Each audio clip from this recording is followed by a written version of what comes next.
எல்லாருக்கும் வணக்கம். நம்ம சேனல் வந்து பார்த்தீங்கன்னா, கன்ஸ்ட்ரக்ஷன் ரிலேட்டடான வீடியோஸ் வந்து நிறைய போஸ்ட் பண்ணிட்டுருக்கோம். நீங்கள் நல்லா சப்போர்ட் பண்ணிட்டு இருக்கீங்க. தொடர்ந்து பண்ணுங்கள். இந்த சேனல் வந்து பார்த்தீங்கன்னா, முழுக்க முழுக்க ஒரு கன்ஸ்ட்ரக்ஷன் ரிலேட்டடான வீடியோஸ் தான் நம்ம போட போகிறோம். இந்த வீடியோவில் என்ன பார்க்க போகிறோம், ரொம்ப பேசாமல் வீடியோவில் போகலாம்.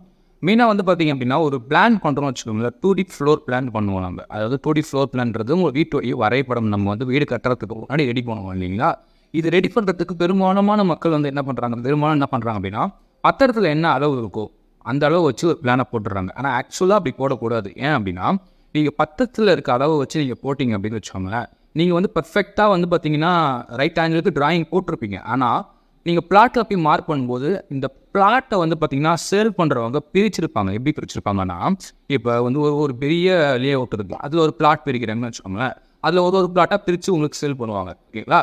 இப்போ அந்த ஒரு பிளாட்டாக பிரிக்கும் போது இப்போ ஒரு அளவு வச்சு பிரிப்பாங்க. 60க்கு 40 ஒரு பிளாட்டு, 60க்கு 40 இன்னொரு ஃப்ளாட்டு, 3, 4 அப்படின்னு பிரிப்பாங்கன்னா, இந்த பிரிக்கிறத வந்து ரைட் ஆங்கிளுக்கு பிரிக்க மாட்டாங்க. மூலமட்டத்துக்கு பிரிக்க மாட்டாங்க. மூலமட்டம் அப்படின்றது என்னென்னா, கரெக்டாக இந்த லென்த்தும் இந்த பிரெத்தும் வரும்போது அந்த டிகிரி வந்து பார்த்திங்கன்னா 90 டிகிரி இருக்கணும். அந்த மாதிரி வந்து மூலமட்டத்துக்கு பிரிக்க மாட்டாங்க. அவங்க வந்து ஒரு குட்டம் போக்குறம் பிரிச்சிருப்பாங்க. நம்ம வந்து இந்த மூலமட்டத்தை கன்சிடர் பண்ணாமல் பிளான் போடணும்னு வச்சுக்கோங்களேன். நம்ம அந்த பிளானை வச்சு நம்ம வந்து பிளாட்டில் மார்க் பண்ணும்போது நம்ம பிளானில் வந்து இப்போ செட் பேக் டிஸ்டன்ஸ்னு சொல்லுவோம். செட் பேக் டிஸ்டன்ஸ் வீட்டை சுற்றி எவ்வளோ இடம் விடணும் அப்படின்னு. பின்னாடி வந்து 2 அடி, முன்னாடி 2 அடி, சைடில் 2 அடி அப்படின்னு சொல்லிட்டு நம்ம பிளானை போட்டிருப்போம். ஆனால் ஆக்சுவலாக நீங்கள் வந்து இந்த ரைட் ஆங்கிள் வந்து கன்சிடர் பண்ணாமல் நீங்கள் பிளான் போட்டுட்டீங்க அப்படின்னா, ஆக்சுவலாக மார்க் பண்ணும்போது உங்களுக்கு அந்த 2 அடி கிடைக்காது, கோர்ஸ் வரும். ஏன்னா பிளாட் வந்து மூலமட்டத்துக்கு இருக்காது. நீங்கள் மூலமட்டத்துக்கு இருக்குதுன்னு சொல்லிட்டு பத்திரத்தில் இருக்க அளவு வச்சு பிளான் போட்டிருப்பீங்க. அந்த பிளானை வச்சு நீங்கள் வந்து சைட்டில் மார்க் பண்ணும்போது உங்களுக்கு வந்து அந்த டிராயிங்கில் இருக்க மாதிரியான அளவுகள் வராது, இடிக்கும். ஸோ அதனால் நம்ம என்ன பண்ணணும் அப்படின்னா, பிளான் போடுறதுக்கு முன்னாடியே வந்து பிளாட் வந்து எப்படி இருக்குது, பிளாட் வந்து என்ன டயக்னல் இருக்குது அப்படின்றத அந்த டயக்னல் அளவு எடுத்துக்கிட்டு, அதே மாதிரி டிகிரியும் செக் பண்ணிக்கிட்டு நம்ம வந்து பிளான் பண்ணணும். அதை எப்படி பண்ணோம் அப்படின்றத சொல்கிறேன். இங்கே வந்து உங்களுக்கு வந்து ஒரு பேப்பரில் உங்களுக்கு வந்து ஈஸியாக நான் எக்ஸ்பிளைன் பண்ணுறேன். உங்களுக்கு அதை பார்த்தீங்கன்னா கொஞ்சம் கிளியராக புரியும். அப்படி எப்படின்றத நான் உங்களுக்கு கிளியராக நீங்கள் பிளாட் இப்படி பார்க்குற பத்திரத்தில் வந்து பார்த்தீங்கன்னு வச்சுக்கோங்களேன். இப்போ வந்து டாக்குமெண்ட்டில் வந்து 60க்கு 40 அப்படின்னு ஒரு அளவு கொடுத்துருக்காங்க. ஓகேங்களா? இப்போ இந்த அளவு வந்து பார்த்திங்கன்னா இதுதான் ஆக்சுவல் பிளாட். ஓகேங்களா? பிளாட் வந்து இப்படி இருக்குன்னு வச்சுக்கலாம். 60க்கு 40க்குன்னு ஒரு பிளாட் இப்படி இருக்குது.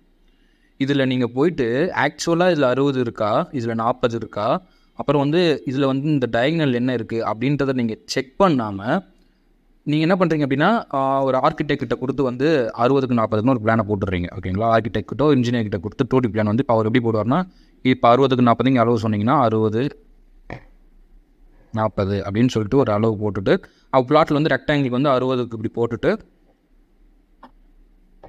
40 அப்படின்னு போட்டுருவார். இதை வச்சு ஒரு பிளான் போடுவார். இப்போ இது உங்களுடைய பிளாட்டு. செட் பேக் டிஸ்டன்ஸ் வந்து பார்த்தோன்னா இங்கே 2 அடி, ஃப்ரண்ட்டில் வந்து 2 அடி, இங்கே வந்து சுற்றி 2 அடி விட்டுட்டாங்கன்னு வச்சுக்கோங்களேன். இப்போ இப்படி ஒரு பிளானை போட்டுருவார்.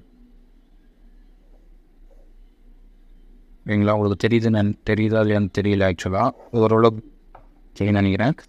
பார்த்தீங்கன்னா இது வந்து உங்களுடைய பிளாட்டு, இது வந்து உங்களுடைய வீடு. இந்த பிளாட்டு உள்ள உங்கள் வீடு எப்படி இருக்குது, சுற்றி வந்து இப்படி ஒரு 2 அடி சுற்றி வந்து வீட்டை சுற்றி நீங்கள் செட் பேக் டிஸ்டன்ஸ் விட்டுருக்கீங்க. ஓகேங்களா? இப்படி கன்சிடர் பண்ணி பிளானை போட்டிங்க அப்படின்னா, இதை எடுத்துகிட்டு போயிட்டு நீங்கள் ஆக்சுவல் இந்த பிளாட்டில் மார்க் பண்ணும்போது உங்களுக்கு சுற்றி இந்த 2 அடி வந்து பார்த்திங்கன்னா கிடைக்காது. இப்போ இங்கே 2 அடி விட்டுருக்கீங்கன்னா மேபி இந்த கோஸாக வர்றதுக்கு வாய்ப்புகள் இருக்குது. இந்த மாதிரி வந்து 2 அடி த்ரோ அவுட்டாக கிடைக்காது. கோர்ஸ் வர்றதுக்கு இங்கேருந்து கோர்ஸ் வர்றதுக்கு வாய்ப்பு இருக்குது. ஏன் அப்படின்னா, இந்த டயக்னல்னு சொல்கிறோம் பார்த்தீங்களா, இந்த டயக்னல் வந்து என்ன இருக்குது அப்படின்றத நம்ம செக் பண்ணணும். இப்போ சம்திங் வந்து இப்போ இங்கே இந்த பிளாட் கோர்ஸாக இருக்குன்னு வச்சுக்கோங்களேன். இப்போ 90 டிகிரியில் இருக்கணும் அப்படின்னு சொல்கிறோம்ல, அதுக்கு என்ன அர்த்தம் அப்படின்னா, இந்த 60 இந்த 40 இதுவும் வந்து பார்த்திங்கன்னா இந்த 90 டிகிரி வந்து 90 டிகிரியில் இருக்கணும். இதுதான் ஆக்சுவலாக இருக்கணும். உங்கள் பிளாட் வந்து இப்படி 90 டிகிரியில் இருக்காது. ஆனால் உங்கள் வீடு வந்து பார்த்திங்கன்னா, நீங்கள் இந்த பிளாட்டோட கட்டக்கூடிய இந்த வீடு வந்து 90 டிகிரியில் இருக்கணும். நீங்கள் அதுக்கு என்ன பண்ணணும்னா, ரொம்ப குழப்பிக்க தேவையில்ல. பிளான் போடுறதுக்கு முன்னாடி உங்கள் பிளாட்டில் இருக்க 4 பவுண்ட்ரிகளில் வந்து ஃபஸ்ட்டு ஃபிக்ஸ் பண்ணிவிடுங்க. எதுவும் ஃபிக்ஸ் பண்ணிவிட்டு எடுத்துக்கோங்க. 4 அளவுமே என்னென்னு எடுத்துக்கணும். முதல்ல பிளாட் வந்து பார்த்திங்கன்னா கோஸாக இருக்கும். ஓகேங்களா? இந்த டைனல் அளவு முதல்ல போய்ட்டு எடுத்துக்கணும். என்ன அளவு எடுத்துக்கிட்டு டிராயிங் போடும்போது அவர் வந்து ஆர்கிடெக்ட் என்ன பண்ணுவார்னா, இந்த அளவு என்னவோ ஃபஸ்ட்டு அதுக்காக ஒரு 39 அடி 10 அங்குலம் அப்படின்னு பார்த்தோம்ல, அதுக்கு ஒரு லைனை போட்டுருவார். போட்டுட்டு இப்போ இங்கேருந்து 40 அடிக்கு வந்து பார்த்திங்கன்னா ஒரு லைனை இங்கேருந்து 40 அடிக்கு வந்து பார்த்திங்கன்னா ஒரு சர்க்கிள் வரைவார். ஓகேங்களா?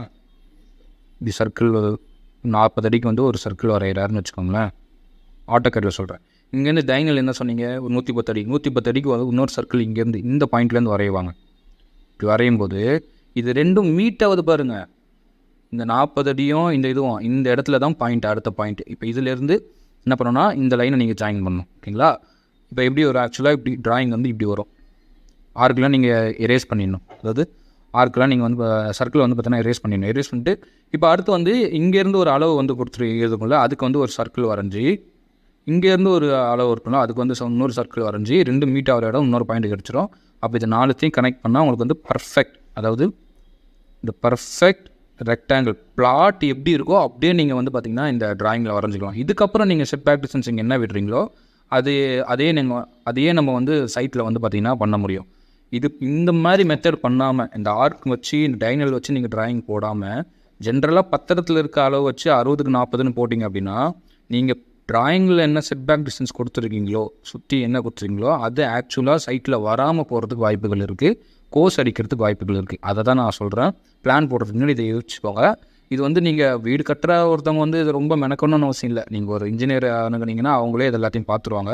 இது முழுக்க வந்து ஒரு ஸ்டூடெண்ட்ஸ்க்கு வந்து ரொம்ப யூஸ்ஃபுல்லாக இருக்கும். இந்த ஃபீல்டு உள்ள வர எல்லாருக்குமே இந்த வீடியோ வந்து கண்டிப்பாக உபயோகமாக இருக்கும். ஏன்னா ஒரு விஷயத்தையுமே நுணுக்கமாக தெரிஞ்சுக்கிட்டு நம்ம ப்ராக்டிஸ் ஆகும்போது இது நம்மளுக்கு ஒரு தொழிலாக பின்னாடி வரும்போது வந்து பார்த்திங்கன்னா உங்களுக்கு வந்து நல்ல ஒரு லைஃப் வந்து இந்த தொழில் வந்து ஏற்படுத்தி கொடுக்கும். அதனால் ஒன்றுத்தையும் ஒரு நாளைக்கு ஒரு விஷயத்தை நிதானமாக கற்றுக்கிட்டே வாங்க. டைம் எடுத்துக்கோங்க, ஒன்றும் தப்பு கிடையாது. ஒரு 2 வருஷம் 3 வருஷம் டைம் எடுத்து நிதானமாக ஒன்றா கற்றுக்கிட்டு வந்து அதுக்கப்புறம் அழகாக நம்ம ஒரு தொழில் ஆரம்பித்து நல்லா பண்ணலாம். நல்ல குவாலிட்டியான சர்வீஸ் வந்து மக்களுக்கு கொடுக்கலாம். ஓகேங்களா? அதனால் இந்த வீடியோ மேக் பண்ணுறேன். இந்த வீடியோ உங்களுக்கு பிடிச்சிருக்கும் நம்புகிறேன். மறக்காமல் இந்த வீடியோ பிடிக்கலனாலுமே என்ன பிரச்சனை, என்ன நம்ம தப்பு பண்ணியிருக்கோம் அப்படின்றத கமெண்ட்டில் கண்டிப்பாக சொல்லுங்கள். உங்களுக்கு அடுத்த வீடியோஸ் வந்து இன்னும் புரிகிற மாதிரி இந்த டாப்பிக்கை எக்ஸ்பிளைன் பண்ணி வீடியோஸ் போடுறேன். இவ்வளோ நேரம் வீடியோ பார்த்துட்டு ரொம்ப நன்றி.